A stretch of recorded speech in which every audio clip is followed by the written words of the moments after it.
The Blindfold match with Cameron Grimes and Dexter Lumis. And the whole thing with Grimes not wanting to look him in the eyes and then him standing. I liked Cameron Grimes until they've done all this with him, where now he's just an idiot, acting like an idiot. An idiot wouldn't even act like this.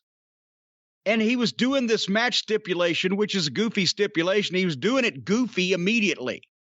Over broadly goofy. Obviously goofy. Goof on purpose goofy. However you might phrase it, rather than just being a goof. Look, the Blindfold matches are never easy, and it's like everything else. When it was originally done, there was a specific reason with the specific people, and the angle had progressed there. And it's been used a couple times when the babyface has been blinded to make the heel come down to his level. It's been used before, conversely, when, to flummox the fucking heel. But this was just it's like they saw highlights of a match, or somebody told them about the match they saw one time, and they just decided to do this. And there's no reason to do it. And it's also like everything else, when it was first done seriously, it meant something. Then everybody made a goof out of it, and it never meant anything anymore. I think this is I don't know who might take credit for it, what territory, but it's an Eddie Graham thing that they used down there in Florida. It was sort of like the lights out thing a few times.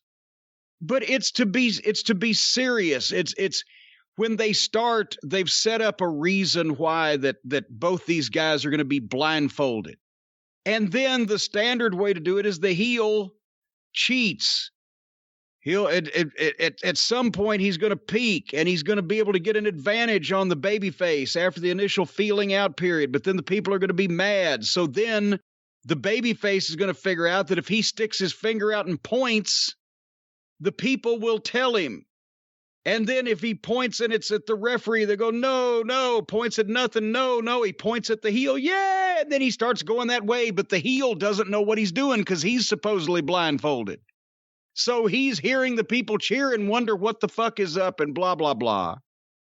And it, as I said, it meant something in programming at one point when it was first done originally in the first few times in each territory as a stipulation, but then it got prostituted in various places. They used to have blindfold battle royals as a spot show attraction in Tennessee, where they'd have 8 guys on the card, and they'd have 2 singles, and then they'd have a tag, and then everybody would come back in a 8-man blindfold battle royal for $1,000, and everybody would have the hood over their head. And the deal was you had to be either thrown over the top rope or pin in a spot show, because a lot of people did, but I've had one of the hoods on. I did the deal with Sunshine. Yeah, you can't fucking whip me blindfolded. And it was goddamn kabuki. You can see through the hood because it's regular black material. And when it's close to your face and there's no light behind it, then you can't see through it from the outside. But when it's close to your face and there's light in the arena, you can see through the hood when you're wearing it. So you need to act like you can't, but you can. And they would do the battle royals, but it was just a spot show thing in Tennessee. But then when Dundee took the book in Mid-South, one of the things he pitched to Watts was that idea. But Watts, being the Roy Shire more mindset, so let's make it as dangerous and as big as possible. So he didn't do it in spot shows. He did it in his big towns as an attraction one time in the main event in a lot of the big towns. An 18-man blindfold battle royal. Guys that weigh between 200 and 300 pounds, blindfolded, fighting it out for $20,000. You got to go over the top rope to the concrete floor to be eliminated. You could be killed. And it actually did decent houses, because what the fuck? We've never seen anything like that. But if they'd have done it at spot shows and made it goofy, nobody would have cared. That's what they did here. They made this goofy from the start, and then made it really fucking goofy when at the point where Grimes backs up on the referee. That's a spot in the match. You're supposed to, and then you grab the referee and like you're going to put a hold on him, and the fucking referee grabs the fucking hood and pulls it up over your, and see, hey, it's me. Oh shit, okay, that's a little high spot. No, Grimes beats the referee up and kicks him out of the ring, and then there's no referee. And then I couldn't watch this. I fast forwarded it from there. I don't know what the fuck happened, and I don't really care. What'd you think? You know, we kill AEW for the same thing of just taking something that it may not be a 5-star match, but something that traditionally has led to interest and has been something that can potentially draw people into something. Jake Roberts and Rick Martel at WrestleMania. Horrible match. Yeah.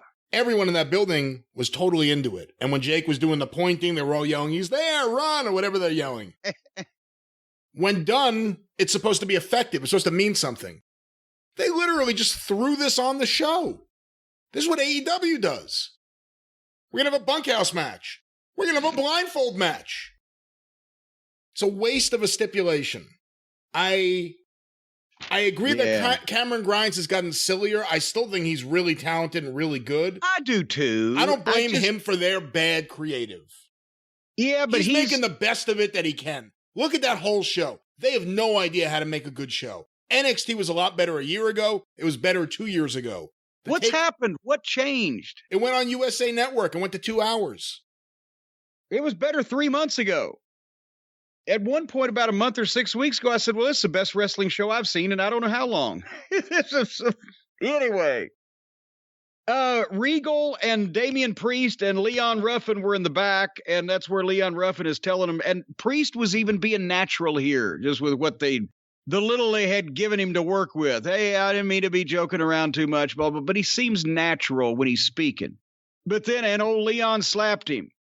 And said, hey, I'm not going to be anybody's joke. And now I guess Leon, as he was leaving the building later on, said, I'll take both of them on. So it's going to be Damian Priest against Johnny Sameface against Leon Ruffin.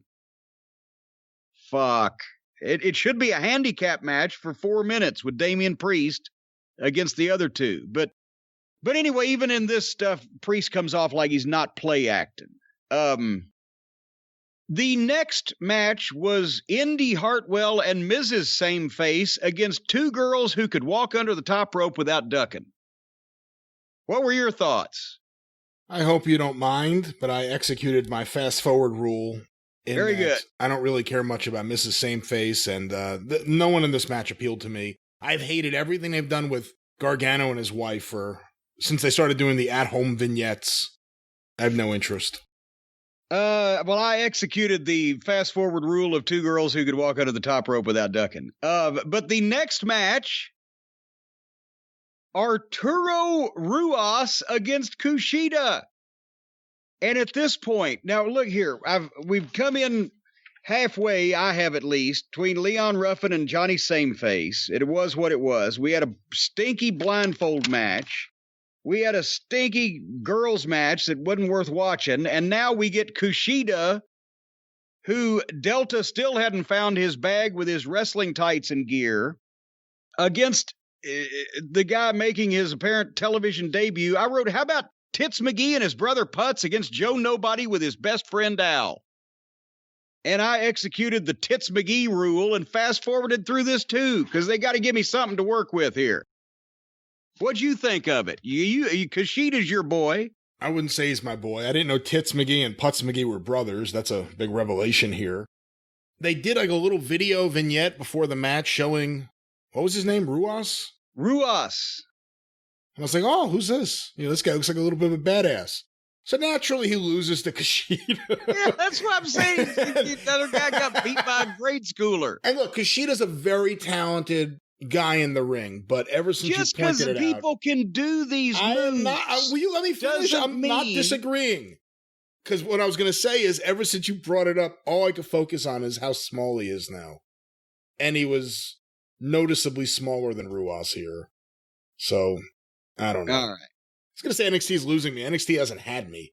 But this program's rough to get. I feel AEW used by NXT. I've put them over in the past. AEW, there's the morbid curiosity. AEW at least gives you moments where you slap yourself in the face and go, oh my God. NXT is just You're sticking your finger in your eye. You know, just like, oh, when is this going to end?